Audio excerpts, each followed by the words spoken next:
Crypto markets are down today. I was positioned short and we are up nearly $500 on those trades. Here's what I see happening next. Let's get straight into it. So as you can see, starting today with the Fear and Greed Index, actually, markets are up from extreme fear into just regular fear, 25 on the Fear and Greed Index. Sentiment is up, and that is in part due to, I believe, the pump that we've been having over the last couple of days, and specifically the fact that that pump is happening while the world is in turmoil with the Iran situation, obviously. Prices today cooling off, though, currently trading at $71,129. We are down from the high that we just put in yesterday, some 4.3%, down as low as 4.8% earlier today. And as I explained yesterday, I got short during this pump. I got short during this pump because I believe that the market was overstretched. I believe that far too many people were in on that trade, on that long trade with leverage, and as such I saw a position to take very high risk trade with a small amount of capital and get short into the market. We were in that position from just about $73,000 on the nose, and we're currently up $379. We were up as high as about $450 on that earlier in the day. It's a very small position, 0.2 BTC, small for me, 20x leverage.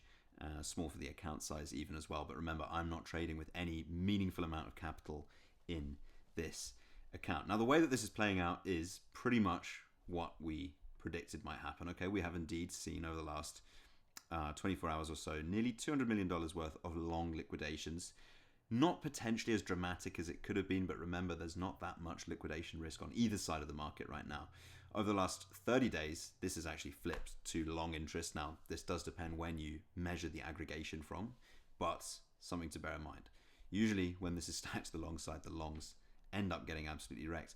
On the 1 day, we're back down to a short bias of about $2 billion versus about nearly $1 billion, $830 million worth of long side liquidation risk versus about $2 billion worth of short side liquidation risk at the same price difference from where we are right now, which has flipped against me. But we're not trading this purely on the basis of what this chart says, right? We're trading this on the basis of how this chart moves over time. And generally, the logic is when a large amount of the market is positioned in leverage positions, those positions tend to be liquidated. When longs are liquidated, it means the exchanges are selling Bitcoin and dumping supply. When shorts are liquidated, the opposite is true. Exchanges are actually buying Bitcoin and prices go up rapidly. I am not just yet ready to close out of this trade, even though we're kind of stalling. Okay, potentially from technical analysts would argue that we're coming into former resistance turn support here at this 71k level. Might see the same thing down here at the 69.9, okay, call it the 70k level. And we have indeed seen the liquidation risk in the market flip. But taking everything into account, I still want to stay in this trade for a little bit longer. If we start hanging out at these levels or start aggressively bouncing from here, I might well reassess that. But yeah, didn't get an opportunity to add more to that short position because we didn't keep coming up. So was right. I'm currently in profit. I'm not at the point right now at the time of making this video where I want to get out of that trade. I still think that this has some legs in it. It's not happening as quickly as I wanted to see it happening, but it's not happening so slowly that I want to get out and cut my losses. Yeah, right now my sort of live risk anchor for this is going to be at the high, about 74k. But it's not to say that that couldn't change if we see something different happening. But for the way I'm playing this right now, yeah, we're keeping things pretty low risk.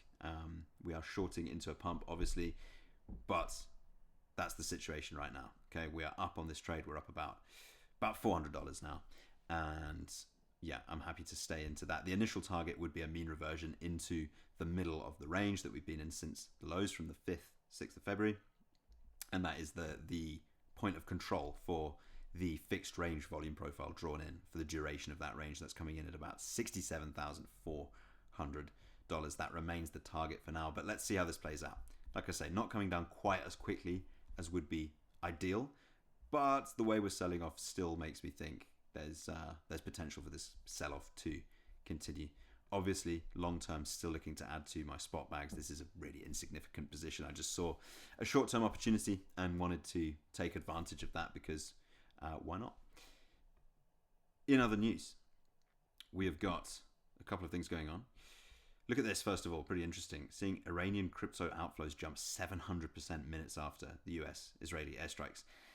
The blockchain analytics firm Elliptic said flows from Iran's largest exchange spiked immediately after US-Israeli strikes on Tehran, pointing out possible capital flight. I think that's pretty obvious capital flight.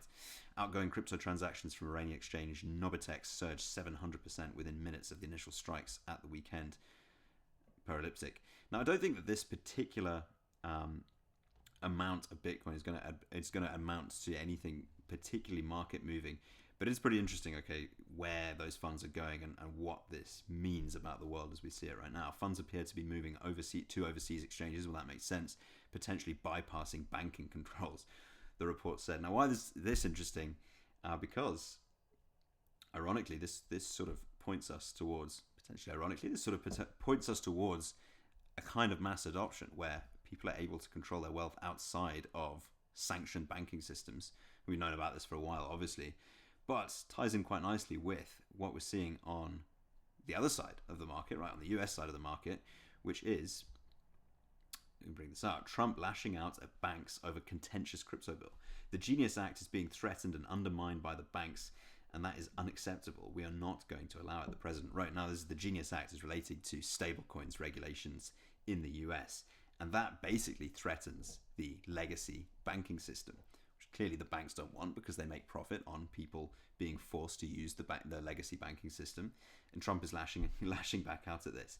In a Truth Social post, Trump lashed out, love that phrasing, by the way, at the big banks on Tuesday night over crypto. The Genius Act is being threatened and undermined by the banks, and that is unacceptable. We are not going to allow it. I'm not sure what is actually going to come from that, but what's equally interesting is that Trump met with the Coinbase CEO before making these statements. President Donald Trump met privately on Tuesday with Coinbase CEO Brian Armstrong before publicly backing the company's position in an ongoing lobbying crash with banks that has derailed a major cryptocurrency bill, according to the two people with knowledge of the matter who were granted anonymity to discuss a closed-door matter. So even if you take this, right, take it at face value, fine. If you zoom out to a 60,000-foot view on this, just consider how far the market's come. Once again, I've said this before, this 70k is very different to the last time we were at 70k. Now we're in a situation where the banks are genuinely worried about uptake of crypto, about mass adoption of crypto at large, about the blockchain industry and how that could impact their legacy business. Something to pay attention to, bullish long term, quite clearly, whether or not the Clarity Act goes through, whether or not the Genius Act goes through. It doesn't matter for the point I'm making. Long term, these are things that are actually causing a stir and causing upset in the traditional financial world. And it's nice to see stuff like that still happening, right? Things are still growing and progressing even as we're at these depressed levels. But there you go. Short term, yes, I do think that this, albeit brief sell-off, is likely to continue. Long term, I'm still looking to accumulate and add to my bags. There you go. As always, not financial advice, purely my opinion shared just for entertainment purposes. But thank you so much for watching. Plenty more to come. Catch you next one.